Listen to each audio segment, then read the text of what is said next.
Bonjour à tous, alors aujourd'hui nous sommes en compagnie de Michael Parker de la série Hollywood Girls sur Énergie 12 et donc on va l'interviewer en direct de la Bastille, donc c'est parti suivez moi.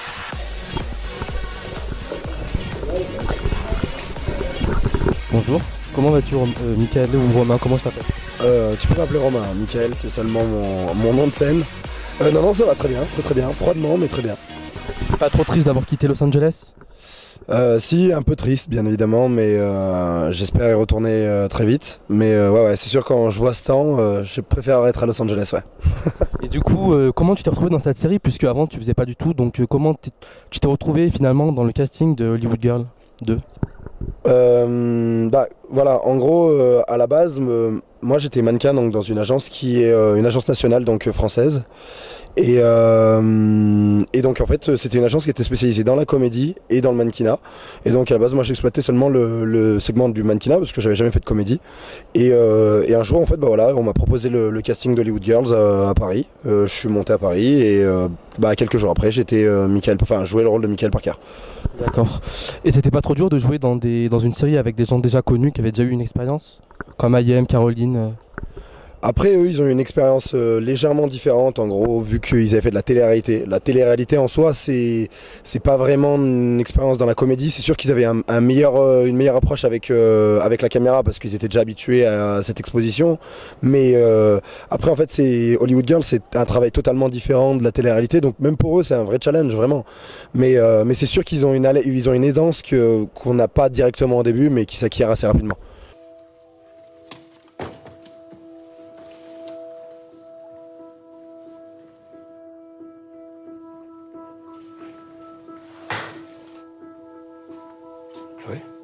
Michael!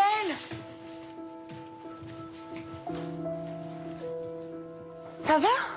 Ouais. Ça me fait tellement plaisir de te voir. Alors ce voyage? Tiens, assieds-toi, tu veux voir quelque chose? Non, merci, c'est bon. Ça va? Ouais, très bien. Je suis un peu avec le voyage, le décalage horaire, je suis fatigué. Qu'est-ce que tu fais là? Il est 23h, pourquoi t'es encore là? J'ai quelques dossiers en retard et je voulais absolument terminer tout ça ce soir. Bon, et toi alors? Mais je comprends pas, t'arrives directement de l'aéroport là? Ouais. Écoute Chloé, je voulais te parler, ça tombe bien que tu sois là. Qu'est-ce qui se passe? Tu me fais peur là. Tu sais que mon père est actionnaire majoritaire de l'ICOM. Oui? Et il a décidé de me nommer à la tête de la société, à la direction. Quoi? Attends, je comprends pas là, Michael. Qu'est-ce que tu me racontes? C'est pourtant simple, Chloé. Je prends ta place. Attends, Michael, je comprends pas. Enfin, tu m'as toujours dit que t'étais ravi de notre collaboration et tu m'avais juré que jamais tu prendrais ma place. J'ai créé cette société avec mon père. Tu le sais très bien. Je peux déjà t'estimer heureuse, t'es plus qu'une salariée maintenant ici. Je pourrais te licencier si je veux. Bon, allez, je travaille.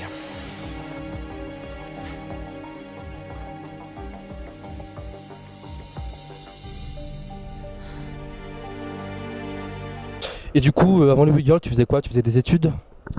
Oui, je faisais des études ici à Grenoble, donc en école de commerce. J'ai été diplômé donc cette année.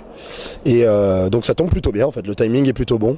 Et donc j'ai terminé mes études et maintenant j'axe un peu on va dire mon parcours sur la comédie, le mannequinat, etc. Et par la suite après peut-être je reviendrai dans le commerce si besoin, bien sûr. Du coup, si Hollywood Girl tombe à l'eau, tu as déjà un projet de secours? Oui, bien sûr, en espérant que Hollywood Girls ne tombe pas à l'eau.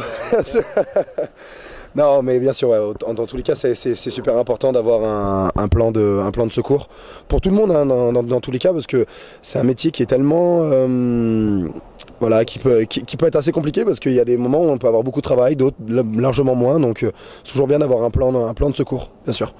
D'accord. Et tu as regardé justement la saison 1 de Hollywood Girl? Oui, j'ai regardé la saison 1 à partir du moment où on m'avait dit que j'allais être dans Hollywood Girls 2 parce qu'à la base je ne l'avais pas regardé parce que ça tombait dans des horaires où je ne pouvais pas le regarder vu que j'avais beaucoup de stages, de travail, donc je terminais assez tard le travail et donc j'étais pas devant la télé à cette heure-là. Mais à partir du moment où on m'a dit que je jouerais dans Hollywood Girls 2, bah bien sûr j'ai regardé la saison 1. Et à l'époque, tu avais déjà des priori sur certains acteurs ou pas? Non, non, moi je suis pas du tout quelqu'un qui part avec des a priori, avec des images, des on-dit sur certaines personnes. Donc je suis allé vraiment là-bas en ne sachant, voilà, en ne sachant pas trop quoi penser des gens. Et je me suis fait vraiment plein d'amis. C'est une expérience humaine extraordinaire, vraiment.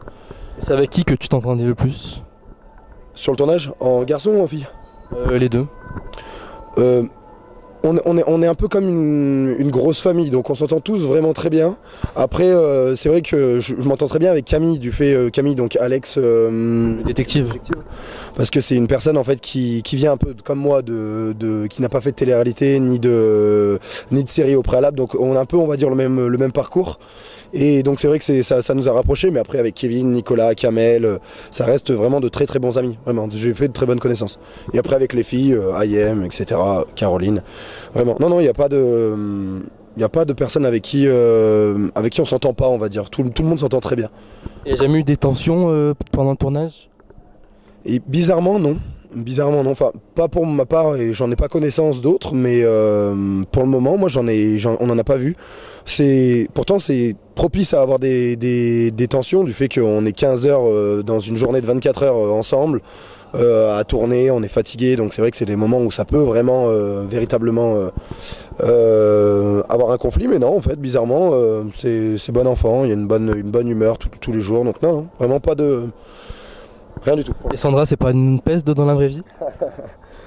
Ah si, vraiment, c'est une peste. Non, je l'adore. Non, vraiment, c'est une fille super gentille, vraiment souriante.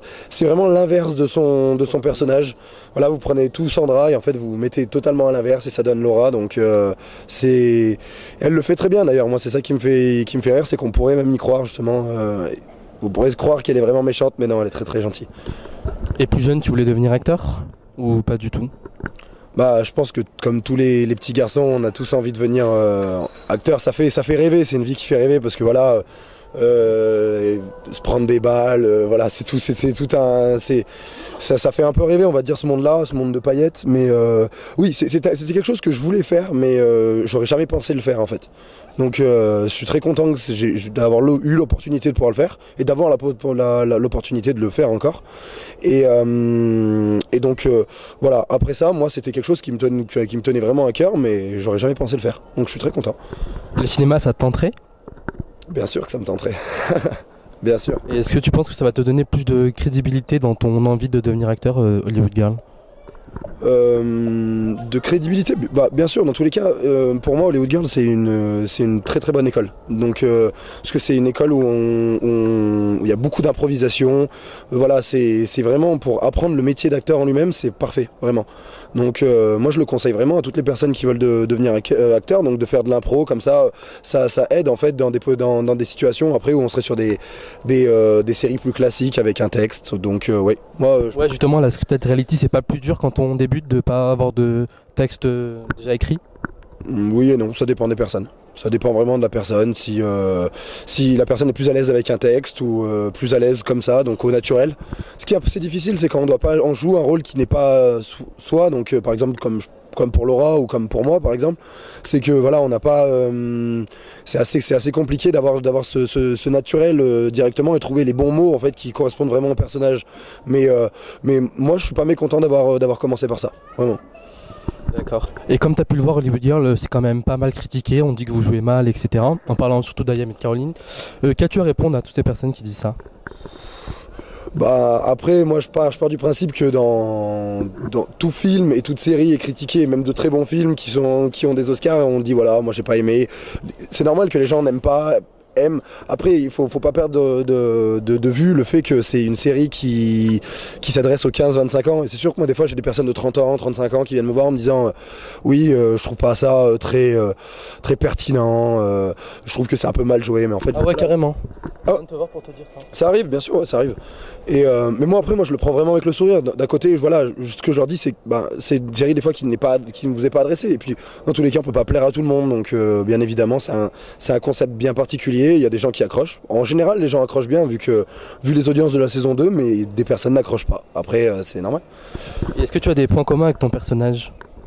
Oui, bien sûr, bien sûr. Ouais, Michael Parker est un personnage qui est vachement empathique. C'est quelqu'un qui sait écouter les gens, qui est très sympa. Voilà, quelqu'un de très amical, qui est là pour rassurer les gens. J'ai un peu ce côté-là avec mes amis, un peu protecteur. Donc s'ils ont des problèmes, je serai là pour eux. Après, y a des points qui diffèrent, bien évidemment, mais c'est vrai que sur certains traits de caractère, on se ressemble un peu. D'accord. Mais contrairement à lui, tu n'es pas gay, donc faut le dire. Ouais, bien sûr, non, ouais. Contrairement à lui, je ne suis pas gay. Voilà, je trouve que c'est un segment qui a été plutôt bien exploité dans Hollywood Girls. Du fait que voilà, c'était dans les séries B actuelles pour les 15-25 ans, on a tendance à voilà, rejeter un peu cette image de l'homosexualité. Donc en mettant voilà, des mecs qui sortent avec des filles qui sortent avec des mecs. Et donc voilà, ça change, je trouve ça bien et c'est novateur. Et finalement, ça n'a pas été dur de te mettre dans sa peau de ce personnage? J'avais beaucoup d'appréhension, donc au début je me disais comment je vais faire pour que ça soit crédible du fait que je ne le suis pas, et en fait je voulais pas que ça soit trop fait ou surfait et que les gens disent ah ouais non c'est un peu bizarre, mais en fait après bon je me suis rendu compte qu'en fait je suis resté totalement naturel, donc après voilà j'ai pas voulu jouer un homosexuel efféminé ou quelque chose d'autre, rester le plus simple possible, et voilà après apparemment ça a l'air de plaire, donc je suis plutôt satisfait. Ouais. Et du coup, ça n'a pas été trop dur justement de jouer ce personnage? Non, vraiment pas si compliqué que ça. Vraiment, ça a été un plaisir, et par la même occasion, si certaines personnes, voilà, des jeunes qui cherchent un peu, qui sont en conflit avec leurs parents, si ça peut les aider un minimum, ça serait toujours quelque chose de bénéfique, vraiment. Et donc, si mon rôle a permis à certaines personnes voilà, on va dire, de se retrouver dans Hollywood Girls, bah c'est que bénéfique. Vraiment. Et est-ce qu'il y aura une saison 3 de Hollywood Girls? Et est-ce que tu es dedans? Donc je pourrais répondre à une question sur les deux. Donc la saison 3 de Hollywood Girls a été validée. Donc là je donne pas vraiment un scoop parce qu'il a déjà été donné. Mais après les personnages qui seront dedans, le casting en fait c'est pratiquement ce qui se fait en dernier. À savoir que voilà, nous on est dans la saison 2, mais ça veut absolument pas dire qu'on sera dans la saison 3 par la suite, parce qu'on sait pas ce que notre personnage va devenir, donc s'il va mourir ou s'il va partir, donc on sait pas vraiment, et on saura ça largement plus tard, donc proche de janvier, février. Donc pour le moment je pourrais pas te dire oui ou non, parce que je mentirais. Et si tu serais dedans, comment aimerais-tu que ton personnage évolue? Moi, je verrais plein de voies d'évolution pour ce personnage, parce que j'ai pas été dans les intrigues principales, les grosses intrigues. J'ai pas eu de relation amoureuse avec autant que ce soit une fille ou un homme. Et donc en fait il y a plein de voies d'évolution, littéralement j'aimerais bien des fois devenir méchant, donc travailler avec mon père qui est un des plus Parker, qui est le méchant de la série. Et avec Dr Moretti bien sûr, mais donc j'aimerais bien des fois avoir justement une relation père-fils on va dire en coopération, donc être avec lui, travailler avec lui, devenir un peu un salaud, ou autrement être en opposition avec lui, donc vraiment avoir plus de clash avec mon père, parce que je trouve qu'on n'a pas eu une relation assez conflictuelle tous les deux, en fait on n'a jamais eu vraiment d'explication face à la caméra, je parle. Et donc vraiment avoir une relation en opposition avec mon père, donc vraiment lutter contre toutes les manigances qu'il fait, ou autrement bah, après avoir que mon personnage revienne hétéro, ou une relation homosexuelle. Voilà. Est-ce que tu aurais une anecdote sur le tournage, sur la saison? Une anecdote, bah, on est tous partis en vacances en fait. Chaque saison en fait on fait un voyage pendant un week-end. Donc cette année c'était Vegas. On est parti à Las Vegas tous ensemble. Et l'année prochaine, si saison 3 il y a avec les personnes, si les acteurs actuels sont dans la saison 3, on devrait peut-être partir au Mexique. Donc ouais non voilà, c'est des petites anecdotes. Autrement après il y a plein de fous rires et autres anecdotes. Est-ce que tu as eu des propositions concrètes d'autres chaînes de production? On peut en parler, vraiment, véritablement, parce que pour le moment, je suis dans une phase où je viens de terminer Hollywood Girls, donc il y a plusieurs projets qui se mettent en place, mais pour le moment, rien n'a été signé, donc je pourrais pas annoncer des choses qui n'ont pas été signées, parce que ça serait mentir. Et autrement, après dans le mannequinat, oui, par contre là, j'ai eu plusieurs d'autres propositions, bien évidemment, puisque c'était mon métier de base, quoi. Quelle marque as-tu déjà posé? Oh, j'ai fait Chevignon, vente privée énormément. En fait, beaucoup d'interfaces internet, donc de vente en ligne, donc comme vente privée, showroom privé. Donc après, via ça, j'ai travaillé pour plusieurs marques à l'intérieur, donc que ce soit Calvin Klein, etc. Enfin voilà, je fais plusieurs marques. Et moi, je suis tombé en fait sur une vidéo ou des photos où tu sembles beaucoup avoir des liens d'amitié avec Shona Sand, et tu l'as même embrassée sur le plateau d'Hollywood Girl. Donc, est-ce qu'il y aurait une possible liaison avec elle? Shona, j'adore Shona. Vraiment, c'est une femme que j'aime beaucoup parce qu'elle change du quotidien. Vraiment, elle a vraiment c'est vraiment le stéréotype américain. Vraiment, elle parle avec cet accent américain. C'est une fille c'est une femme que j'apprécie énormément. Après, non, bien évidemment, il n'y a pas eu de relation entre moi et Shona, mais on est très proches, vraiment. Donc c'est vrai que ça peut porter à confusion, je le comprends. Et tu aimerais avoir une relation avec Shona? Très bonne question. Et Shona a un copain à l'heure actuelle. Drew s'appelle, c'est un Américain. Et non, voilà, moi je pars du principe que je pourrais jamais sortir avec des personnes qui font le même travail que moi. Donc je préfère rester totalement à l'extérieur de ça. Et voilà, juste avoir une relation où vraiment on rigole tous les deux. Mais bien évidemment, il ne se passe rien du tout. Et toi, tu es plutôt Grenoble ou Los Angeles?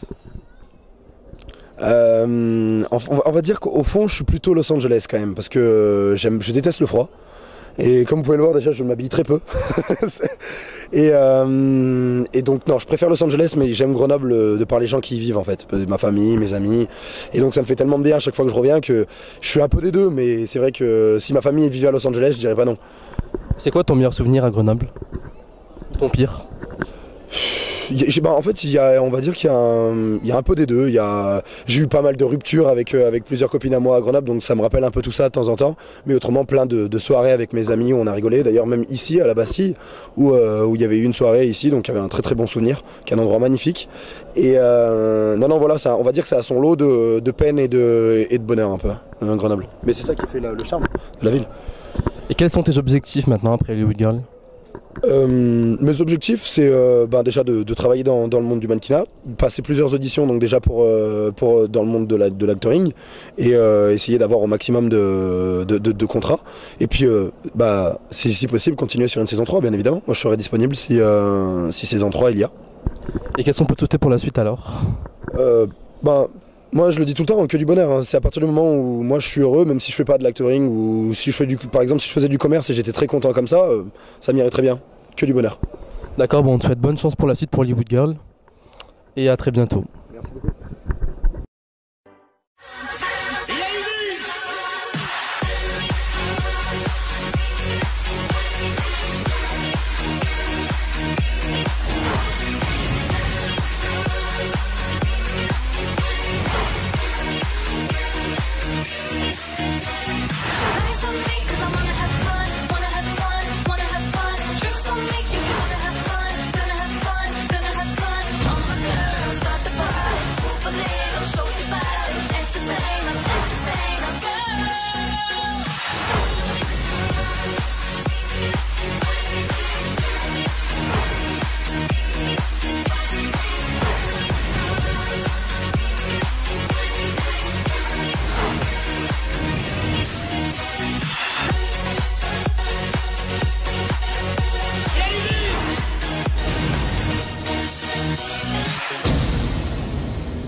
On m'a dit je suis content que tu sois venu là aujourd'hui parce que je me sens pas bien, je suis mal.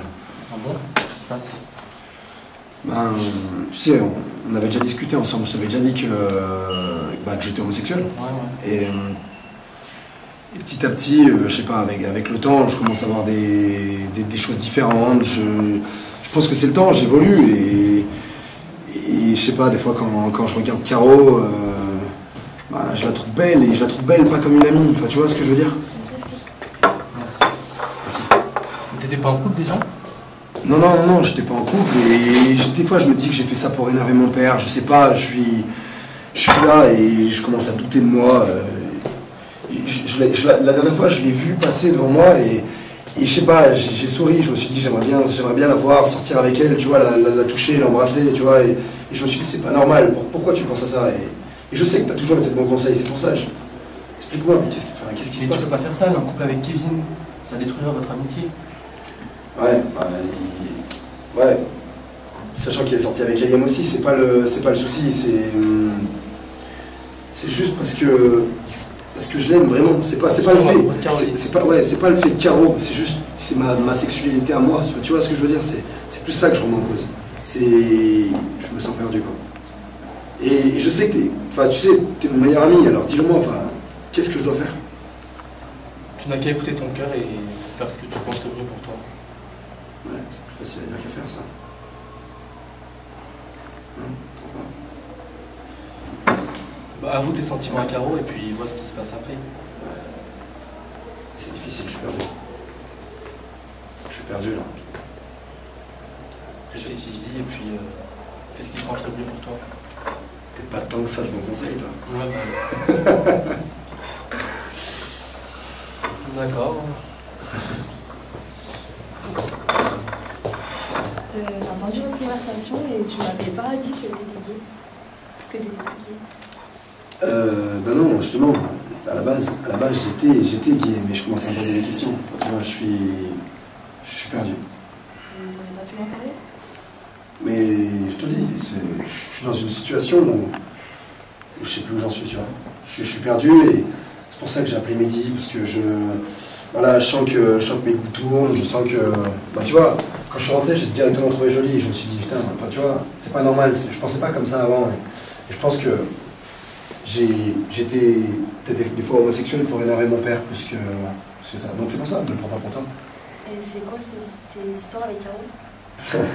Non, après, on s'entendait pas ensemble d'un côté, donc je te donne rien. Si tes sentiments évoluent, tu peux rien y faire. Enfin, voilà. On a regardé l'audience, on va pas pouvoir regarder, c'est pas contre toi, c'est de moins en moins rentable. Enfin, il faut que tu te renouvelles. Je veux dire, c'est au niveau de ton jeu d'acteur, nous, on va pas pouvoir continuer, quoi. Voilà. Non, mais attends. Je parle au nom de toute... de tout Énergie 12, là?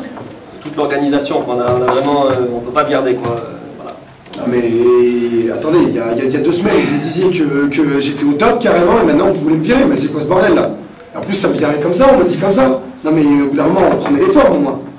C'est un marché en pleine évolution, Non mais ouais, après c'est un marché en pleine évolution. Par contre, pour regarder Ayem, Caro, Laura, il y a du monde, mais moi par contre, on veut me virer directement. Alors qu'il y a 2 semaines on me disait ouais Rome, toi sans déconner t'es au top, tout le monde t'aime bien, machin. Enfin au bout d'un moment faut savoir quel discours aborder, non mais c'est vrai quoi. C'est pas faute de vous avoir prévenu. Excusez-moi, je vais vous demander de baisser la tête parce qu'il y a des clients. Excusez-moi, désolé. Mais au fond, moi je suis désolé, on m'a demandé de faire mon boulot, j'étais là tous les jours, à l'heure, j'ai fait mon boulot, j'ai appris mes scènes, j'ai pris mon boulot au sérieux, c'est vrai. Et quand vous m'avez fait signer mon contrat au début, on l'avait dit, on m'a dit, t'es un mec bien, t'es un mec sérieux, tout le long on m'a dit, c'est bien, tu fais du bon boulot, et maintenant on met à la porte, sans aucune raison, parce qu'apparemment les audiences sont en baisse, mais je suis le seul à être viré. On est prêt à vous recommander, après on n'en fait pas une affaire personnelle, c'est juste que c'est de moins en moins rentable, du coup c'est... Ah mais là non mais c'est pas normal quoi, c'est pas normal. Entre vous et moi, c'est pas normal. C'est normal ou c'est pas normal? C'est pas une décision personnelle, on peut rien faire. Enfin, et alors qui a pris la décision? C'est qui a pris la décision? Le fonds que je représente, à l'unanimité. Voilà, bien sûr. On s'est concerté et voilà, c'est à l'unanimité, on peut pas regarder. Vous savez quoi? Oui. Dites-moi, après on vous recommandera par la suite. Non, mais il n'y a même pas de recommandation. Je vous attaque en justice, moi je vous dis. On attend les avocats après. Ah non, bien sûr, mais je sais, mais on peut pas faire ça comme ça, c'est pas possible. Non mais c'est vrai. C'est l'intermittence. Oui, messieurs, je vais vous demander de quitter le restaurant. De toute façon, je m'en vais.